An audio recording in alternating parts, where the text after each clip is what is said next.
Hi friends, ஹெல்த்தியான கருப்பரிசி 4 tumbler எடுத்துக்கோங்க.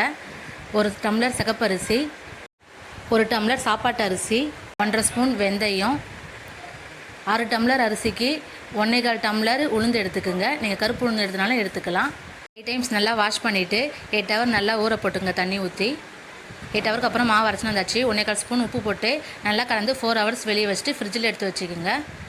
மறுநாள் காலையில் மாவு எடுத்து இட்லி சுட்டுக்குங்க. மாவு நல்லா புளிச்சிருக்கு. இப்போ இட்லி ஊற்றிக்கலாம்.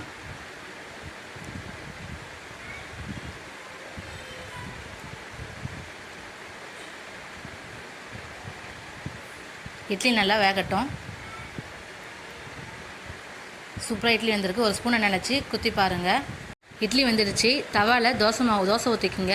எண்ணெய் இல்லைனா நெய் விட்டுக்குங்க. தோசை திருப்பி போட்டுங்க. இட்லி சாஃப்டாக சூப்பராக வெந்திருக்கு பாருங்கள். தோசையை எடுத்துக்கலாம். அவ்வளோதான், கருப்பு அரிசியில் சூப்பரான இட்லி தோசை ரெடி.